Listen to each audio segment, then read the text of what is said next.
Hey guys, welcome back to the channel. Today we're going to be talking about the brand new Nitecore EX7. This is going to release on September 4th, so let's talk about this thing, check it out, and see if it's worth your time. All right, so here we have the flashlight. This thing does have an aluminum body. It is USB-C rechargeable. There's the port right there. Put that cover on, keep it waterproof. Does come with a rechargeable battery, so you don't need to go out and buy new batteries. Just go ahead and keep this one in good shape and go ahead and recharge it whenever you need to. So pretty cool deal there. Put that cap on. There is a seal there on the tail cap.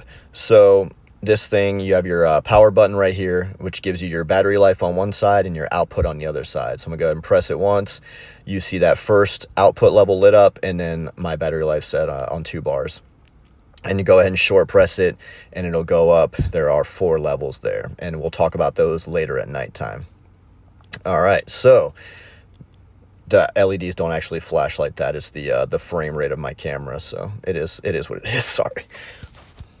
All right, so this thing does have 4 5-core M515S LEDs, which have a max output of 6,000 lumens. So this was self-designed by Nitecore, and I'll go ahead and post the specs right after this so you can see exactly everything that's going on with those LEDs.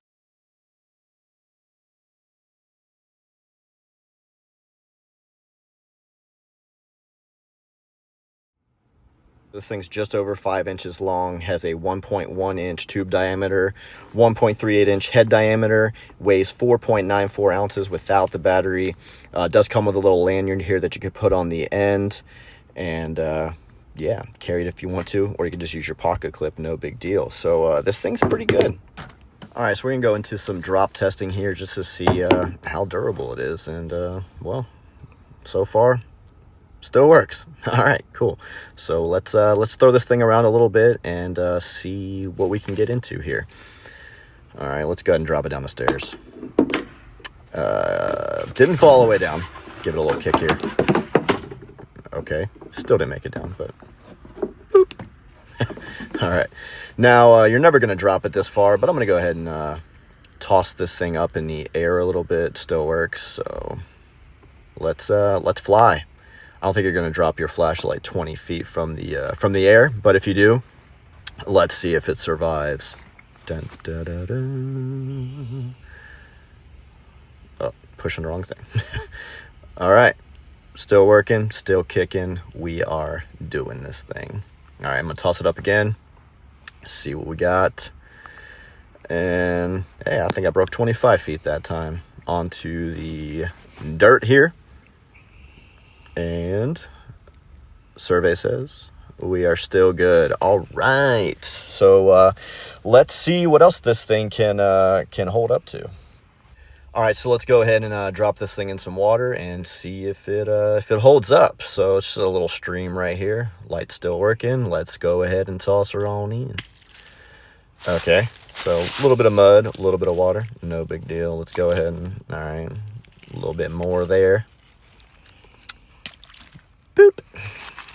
All right, let's see if it turns on now.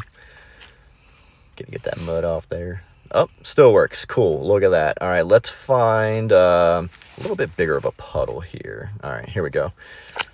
All right, cool. Actually submerged it. Check it on out.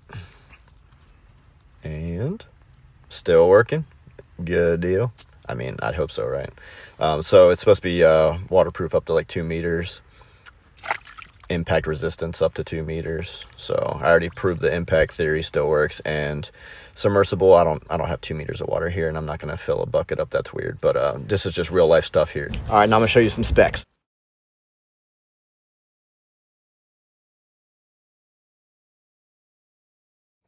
All right, so here we are outside. It's pretty dark. Sky's illuminated, but you look around here, you can't really see anything. All right, so there's our display right here. So right now I'm on the low setting, and you see I've got 3 battery. All right, so we're gonna toggle through our functions here. All right, so that's our low, medium, high, and turbo. And I'll go ahead and do that again, facing down the driveway. So low, medium, high, turbo. Pretty sweet. All right, I'm gonna go ahead and scan the area here. So that's the low, medium, high, and Terpsky. Sorry, if you don't do it within a certain amount of time, it'll just shut it off because you took too long to decide what level you wanted it on. But pretty freaking bright considering you can't see nothing when it's off. All right, so this thing does have interchangeable beam patterns. So that's pretty unique to these LEDs that Nitecore has come up with. So this is the spot function, and I'm just gonna go ahead and long press this button. And then I go into a mixed pattern where it adds a little bit of flood. You still got the spot in the center. And then hold it in again. And then it just, see how that spot in the center disappeared, and now it's more of a floodlight. So I'm gonna go ahead and reach out with that and see what that looks like. All right, now we're on normal spot. All right, now we're on that mixed beam, and now hold it in again, and that goes straight to flood, and the spot kind of disappears. And I'm gonna hold it back. Obviously, spot's gonna give you your most concentrated light. I kind of like mixed beam because I still have the spot capability, but it just opened up all that that ambient light around me. I don't really think I mess with flood too much, but yeah, spot or mixed are definitely where I'm at.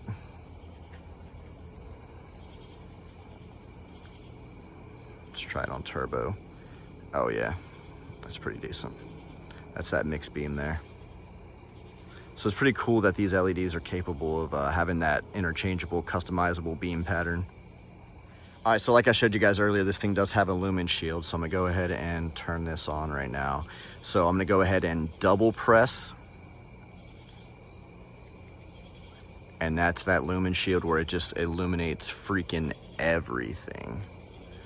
All right, and that lumen shield is different depending on which setting you have it on, spot or mix. All right, so with the spot function, I've got, and I'm gonna go ahead and double press. All right, so apparently I've got 3,000 lumens and 63,000 candela right now. Pretty bright. All right, and when I'm on mixed beam like I am right now and I double press, apparently I've got 6,000 lumens, but I dropped down to about 43,000 candela. So if you guys want to go back and see the difference in the video, it does seem a little bit dimmer with my ambient, like the flood lighting, but overall still pretty good. All right, there's also a strobe function. So say I already have the light on, I can go ahead and press my little button 3 times and it enters that strobe mode. Or if I have the light completely off, go ahead and press it again 3 times and it's gonna enter that strobe mode as well. So if you wanna disorient somebody or make an epileptic have a seizure, this is the setting for you. Okay, so there's also an ultra low mode where if I just long press this side button here, it enters ultra low. And believe it or not, I know on camera that seems pretty bright, but it's not really that bright. But I mean, for small tasks like in and around the house, the car, it's gonna be perfect. That mailbox down there you can't see with the ultra low, but about 15, 20 lumens I think it is, so not too bad. All right, so another feature I wanna go over is the lockout feature. Now, for me, this is not an EDC light. This is gonna be better off for hunting, work, keeping in a vehicle, keeping in a go bag, whatever. This is a little bit too big to keep in your pocket, obviously. However, there is a lockout mode. So sometimes when you throw your stuff in a bag, this button will get pushed somehow, and obviously that'll kill your battery. So this thing has a lockout feature. Now, when you hold this down, you long press it, it goes into ultra low. But if you keep holding it past that, so super long press it, it goes into lockout mode. So I'm gonna go ahead and show that right now. So here is me long pressing, that's the ultra low, and now keep pressing it, it's gonna flash 3 times and it goes into lockout mode. Now when I try to press the button, it's gonna flash these lights here at me. So flashing and the light doesn't actually come on. So it's in lockout mode and it will not exit lockout mode until you take it into unlock mode. So to unlock it, you got to short press it and then long press it immediately right after. So short, long. And then there it goes. it's unlocked. So pretty cool feature there. Obviously don't want to drain your battery. That would be muy no bueno. So yeah, just wanted to go over that. So yeah, guys, that's the Nitecore EX7. I think this is a pretty freaking great light. So obviously it's a little bit big for EDC, but I think it's perfect for either work or if you're going out in the woods hunting, fishing, whatever. For me, I'm gonna use it for hunting because this is a perfect light to throw in my bag. When you're hunting, a lot of low light situations in the evening after you take the shot, you're trying to find sign of like where the animal went. So for me, with the flood and the spot pattern, I can be able to search my area with a little bit more confidence that I can actually see what I'm doing. So for me, throw it in a hunting bag and it's going to be awesome. Pretty durable. You saw me toss this thing 25 feet in the air, throw it through puddles, drop it down steps, all the kind of normal stuff that you would happen, minus throwing it 25 feet up in the air. But maybe you're up on a ladder and it falls out of your pocket, whatever. That could be a situation that you run into. Falling out of your pocket down the stairs or out of your hand down the stairs, pretty plausible. Walking through the woods, drop it in a puddle, could definitely happen. So try to put it through like some real world testing without just doing a bunch of weird stuff. Sure, I could have thrown it in a bathtub or a bucket of water, but who's actually doing that? You know what I mean? Like, weird. So wanted to do some real world testing with it. I think it held up very well and did exactly what it needs to do. USB-C recharging, pretty awesome. This thing releases today, September 4th. So I'm pretty confident in giving it my recommendation. I've tested a few of Nitecore's lights, never had an issue. So yeah, thanks for watching, guys. Appreciate you. Have a great day.